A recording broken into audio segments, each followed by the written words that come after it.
టిట్కో ఇల్లులు అనేది 1920 ఇల్లులు ఉన్నాయి. మరి దీనికి సంబంధించి కలెక్టర్ ఆఫీస్ నుంచి ఇక్కడ చూసుకుంటే 25 కిలోమీటర్ల దూరం అనేది ఉంది. ఆనాడు వీళ్ళంతా కూడా తూర్పు ఏదైతే ఉందో తూర్పు నియోజకవర్గంలో నివాసం ఉండేవారు. వీళ్ళకి సంబంధించి అప్పుడు ఎమ్మెల్యే వెలగంపూడి రామకృష్ణ బాబు గారు 25,000 నుంచి ₹1,00,000 దాకా అంటే ఎస్ఎఫ్టీ బట్టి అవి కట్టించుకున్నారు. వాళ్ళ తర్వాత దూర ప్రాంతమైన దబ్బందులోనే కేటాయించడం అనేది జరిగింది.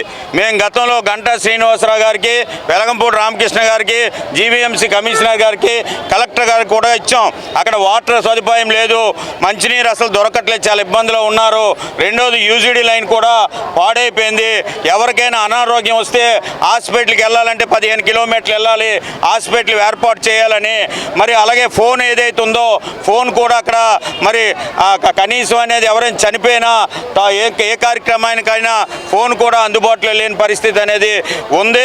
రెండోది బ్యాంక్ రుణాలు అనేది గత గవర్నమెంట్ ఏదైతే ఉందో గత గవర్నమెంట్ ఎన్నికల ముందు వీళ్ళందరూ దబ్బందుకి సంబంధించి ఏదైతే ఉందో అప్పుడున్న అవంతి శ్రీనివాస్ గారు ఆ సెంటర్కి వెళ్ళి ఆ సెంటర్లో అప్పుడున్న చైర్మన్ కూడా టిట్కో చైర్మన్ తీసుకెళ్ళి బ్యాంక్ రుణాలు ఇప్పించి 2 సంవత్సరాల దాకా మీరు ఎటువంటి కట్టక్కర్లేదు, 2 సంవత్సరాల తర్వాత ఈఎంఐ కట్టాలన్నారు.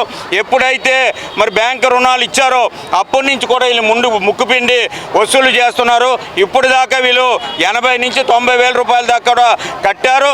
ఈ కట్టిన డబ్బులు అనేవి కూడా మొత్తం వడ్డీ కింద పోయింది. మేము ఒకటే రాష్ట్ర ప్రభుత్వాన్ని అడుగుతున్నాం, మీరు ఆ రోజు టిట్కో గృహాలు అనేది నిర్మాణం చేపట్టారు, వైసీపీ గవర్నమెంట్ వచ్చిన తర్వాత ఆపింది. దాన్ని మరలా మీరు ఏదైతే ఉన్నారో ఆ రుణాలు అనేది వెంటనే రద్దు చేయాలని సిపిఐగా డిమాండ్ చేస్తున్నాం. టిట్కో గృహాలు దబ్బందులో ఉన్న వాళ్ళందరికీ కూడా మౌలిక సదుపాయాలు ఏర్పాటు చేసి రోడ్డు వేసి ఆర్టీసీ బస్సు ఏర్పాటు చేయాలని.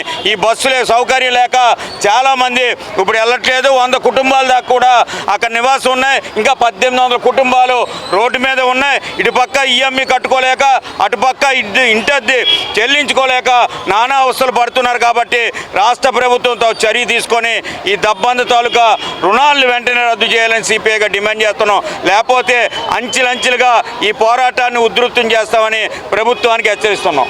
భానుప్రదీప్, దబ్బంద టిట్కో సంక్షేమ సొసైటీకి ప్రెసిడెంట్ని. 2006లో తెలుగుదేశం ప్రభుత్వం 25,000 తీసుకొని టిట్కో గృహాలు అన్ని మౌలిక వసతులతో కల్పిస్తామని చెప్పి మీరు కోరిన విధంగా మీకు కోరిన ప్లేస్లో ఇస్తామని చెప్పి 2006లో తెలుగుదేశం ప్రభుత్వం చెప్పింది. ఆనాడు ప్రభుత్వం 25,000 ప్రజల చేత కట్టించుకున్నది. ఆ తర్వాత వైసీపీ ప్రభుత్వం వచ్చింది, 25,000 వాళ్ళు కట్టించుకున్నారు. ఆ తర్వాత 2023లో లోన్ల ద్వారా లోన్లు ఇచ్చి అందరికీ ఇళ్ళు ఇచ్చారు. ప్రభుత్వం చెప్పినట్టు మాకు తగిన ప్లేస్లో కాకుండా వాళ్ళు ఇష్టం వచ్చిన ప్లేస్లో ఇచ్చారు. ఇప్పుడు దబ్బందులో 1920 ఇళ్ళు ఇచ్చారు.